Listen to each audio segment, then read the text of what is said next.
જય માતાજી મિત્રો, તમે જોઈ રહ્યા છો મારી ચેનલ કે કૃપા 71। આ તમે વિડીયોમાં જોવો છો બધા અમારે હવે તો ડોકરા બધા થવા 65-70 વર્ષના। આ બધાના જન્મ પાકિસ્તાનના થર પારકરમાં છે। તો અમારે આ ભૂદેવ દલપતજી શ્રીમાળી બેઠા છે અને દલપતજી પાછા એજ્યુકેટેડ છે, ભણેલા વધારે છે। એમના 3 પેઢી શિક્ષણ સાથે જોડાયેલા। એમના મોટા ભાઈ પણ પાકિસ્તાનમાં શિક્ષક હતા, અહીંયા પણ રહ્યા। એમના પિતાજી ખેતારામજી એ પણ શિક્ષક હતા। તો આજે બેઠા બેઠા રેડિયોમાં એક ભગત કુંવરરામ જો મીઠડો અવાજ, એના વિશે ચર્ચા કરવી છે। તો મારા દલપતજીને હું વિનંતી કરીશ કે તમે ભગત કુંવરરામ વિશે જાણો। એ જાતે કોણ હતા, ભગત હતા કે કોઈ પરચાધારી હતા, અને એમના અવાજની નકલ કરવી તો અત્યારે થઈ શકે? હાજી। પહેલાં તો સાંભળતા દરેકને મારા નમસ્કાર। હવે કુંવરરામ એક સિંધમાં સૂફી સંત થઈ ગયા। એમને સિંધીમાં એમની ગાયકી હતી જી। અને અત્યાર સુધીમાં સિંધમાં ઘણા બધા નામવર કલાકાર થઈ ગયા, પણ કુંવરરામની નકલ કોઈ કરી શક્યો નથી। વાહ વાહ। એમનો અવાજ એ આજે પણ સિંધી લોકો સાંભળે છે। આ કાફીઓ છે એમની, આ છે એમની કાફીઓ છે, એમના સૂફિયત જે હતી એમનામાં। હવે એમના એક વાત છે એવી કે એ સત્સંગ કરતા, વાહ વાહ, ગમે ત્યાં સત્સંગ કરતા, ભક્તિ કરતા। વાહ વાહ। હવે એવા એક સિંધના કોઈક શહેરમાં એ રાતનો સત્સંગ હતો। એમનો એક આ કિસ્સો છે જી જી। કે એ સંત હતા કે એક સાક્ષાત કોઈ અવતાર હતો। વાહ વાહ। તો એ સત્સંગ કરતા હતા અને સત્સંગ કરતા એમાં ગામમાં કોઈક એક બાળકને કોઈ સાપ કરડ્યો ને એમનું મૃત્યુ થઈ ગયું। પછી દવાખાને ગયા હશે, પણ દવાખાને ડૉક્ટરે એમને મૃત ઘોષિત કર્યું। હા। પછી એ ભાઈ જે છે એમની માતા હતા, એ લઈને આવ્યા અને કોઈકે કીધું કે શું થયો? તો કે આને સાપ કરડ્યો છે ને આનું મૃત્યુ થઈ ગયું છે। તો કે તો સામે એક ભગતડો ભજન ગાવે છે, એમની પાસે લઈ જાઓ તો એ સાજો કરી દેશે। વાહ વાહ। હવે આ એક આસ્થા અને શ્રદ્ધાનો વિષય છે, એટલે બાઈને એમ કે કદાચ આ મારો બાળક જે છે એ જીવિત કરવા માટે તો એ તલપાપડ હતી, બરાબર। એટલે એ બાળકને એ ભજન ગાવતા હતા અને ગાવતા ગાવતા એમના ખોળામાં એને ધરી દીધું। હા। ધરી દીધો અને ભગત કુંવરરામને એમ થયો કે ભગવાન, આ મારી કસોટીને પરીક્ષા છે। વાહ વાહ। એટલે એમણે ભગવાનને યાદ કર્યા કે હું તો શું છું અને હું કઈ રીતે, હું આવો ને આવો ઇન્સાન છું, હું કઈ રીતે જીવિત કરી શકું? પરંતુ ભગવાનનો એણે નામ લીધો અને આ સિંધીમાં જે તે વખતે એમ કહે છે કે ત્યાં સિંધીમાં ગાયો, એમણે એમ પ્રાર્થના કરી ભગવાનને કે નાલે લખજે બેડો તાર મુહીજો, તાર્યો ઓ ભાઈ, નાલે ધણી જે બેડો તાર મુહીજો। અરે દલપતજી વાહ। આવી પ્રાર્થના કરી એટલે બાળક જે છે એ હાથ ખોલી, હા, એને સળવલાટ થયો, કંઈક જીવિત થયું। આંખ ખોલી તો પછી જાગ જાગ તું પ્યારા પુટડા માતાથી જગાએ। બાળક ઉઠીને બેઠો થયો। પછી એમને એ લોલી કાન લોલી, પછી એમને હાલરડો ગાયો છે બાળકને હાલરડો ગાયો, એટલે કૃષ્ણ ભગવાનને સમર્પિત કર્યો। સમર્પિત હાલરડો ગાયો। બાળક જીવિત થઈ ગયો એટલે બધા અચંબામાં પડી ગયા। હજારો માણસો આ બધો જોયો, એમ તાળીઓના ગડગડાટથી જય જયકાર થઈ ગયો, જય જયકાર થઈ ગયો। હવે એ કુંવરરામ ભગત આપણે સિંધમાં એમના મર્ડર થઈ ગયો. હા એવો મેં સાંભળ્યું કે એમને મારી નાખવામાં આવ્યા. કોઈ રેલવેમાં જતા જતા હતા, હતા રેલવે ને. સ્ટેશન ઉપર હુર જાતિના હતા, એમનો હા, મર્ડર કરી નાખ્યો. ઈ જાતિવાદ થયું હોય કે એમને હા, કંઈક- એમની આ સુફિયત હતી જે એ ખટકતી હતી. ભગવાન ખટકતી હતી, એ ભગવાન તરીકે પૂજાતા હતા. હા. એટલે એમનો મર્ડર થઈ ગયો. સિંધી લોકો આજે પાકિસ્તાનના સિંધીઓ જે હિન્દુ અને મુસલમાન, હા.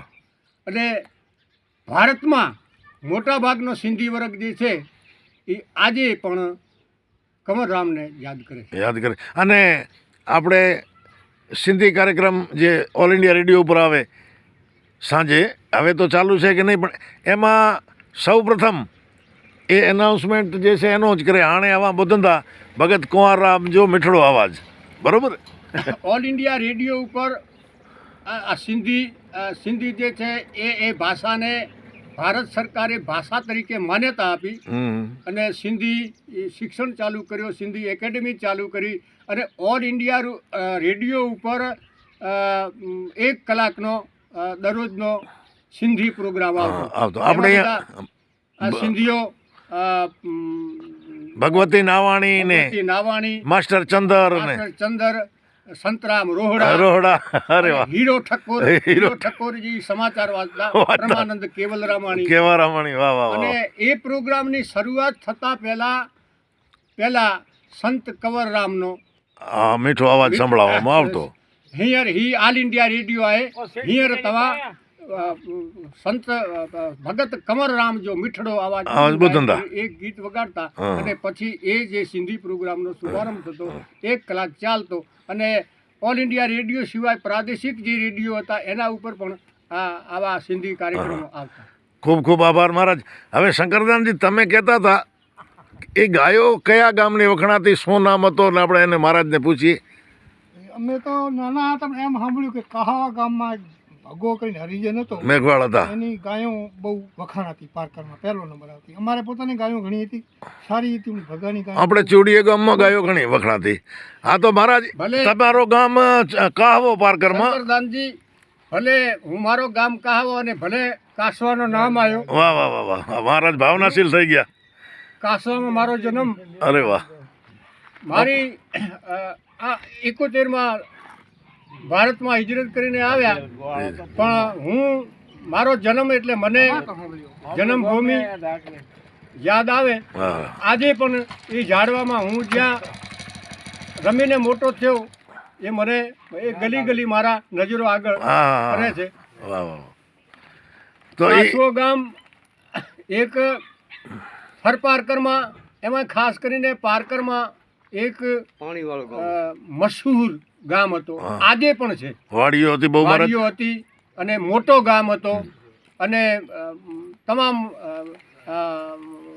વસ્તી, હિન્દુ વસ્તી, જેમાં તમામ જાતિના બ્રાહ્મણ, દરબાર, મેઘવાડ, કોલી અને માળી, બારી, અચ્છા, આવા બધા રહેતા. આ બધા જાતિના રબારી પણ રહેતા હતા રબારી ને? હતા, અને રબારી આ બધી જાતિઓના વસ્તી હતી. હવે વાત આવી ગાયોની. હાજી.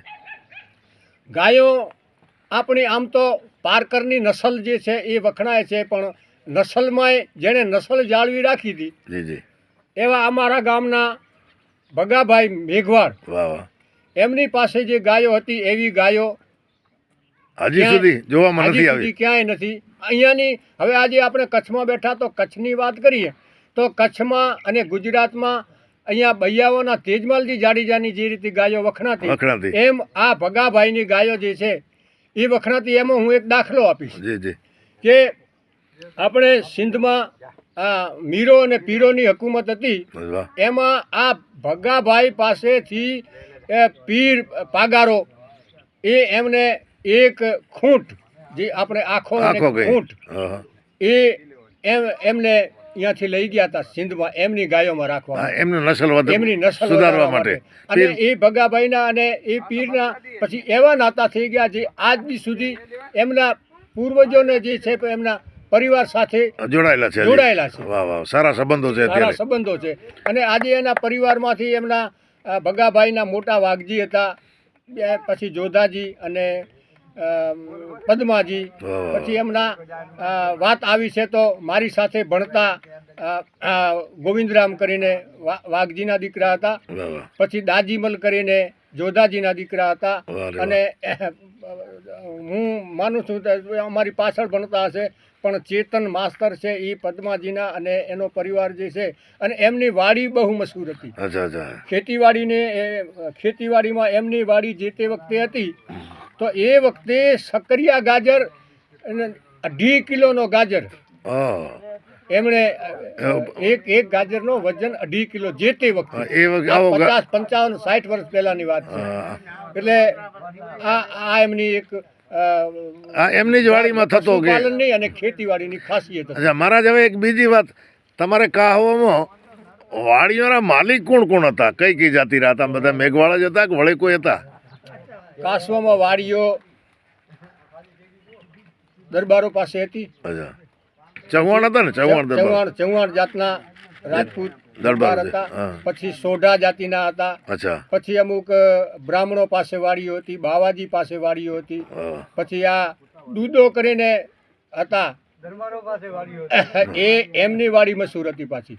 અચ્છા. એમની પાસે એટલે ઈ બગાયતી ખેતી કરતા ને એમના લીંબુ એ જે તે વખતે જે લીંબુ પાકતા, અને કાસવાના વાડીના મરચા, ટમેટા, આ બધા સિંધમાં આજે પણ પ્રખ્યાત છે અને મશહૂર છે. વાહ. એ લીંબુ, હવે વાત આવી છે તો એમના આપણે રાજારામ ડૉક્ટર પાકિસ્તાન ગયા હતા, અને પછી એમના દુદાભાઈ તો હવે અત્યારે નથી આ દુનિયામાં, હમ. પણ એમના દીકરા જે છે શંકરલાલ ડૉક્ટર, અચ્છા એ MBBS ડૉક્ટર છે અને મેડિકલ ઓફિસર તરીકે નગરમાં અને સિંધમાં સેવા આપે છે. વાહ વાહ. એમણે જે લીંબુ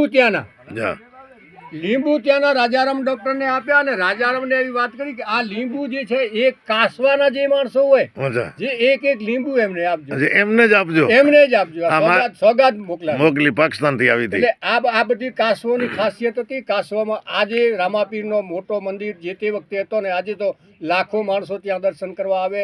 શિવજીનો મંદિર હતો, રાધાકૃષ્ણનો મંદિર હતો, દેવલજીનો મંદિર પણ છે, અને એક જૂનો કાસવો જેને કહેવાય છે એમાં જે તે વખતે ચારણોની પણ વસ્તી વસ્તી હતી. હતી, સરતાણીયા ચારણો રહેતા. સરતાણીયા હા. ચારણોની વસ્તી હતી, અને કાસવો બહુ જ યાદ આવે છે.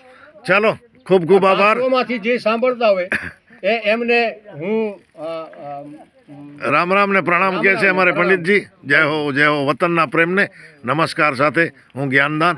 જય હો જય હો.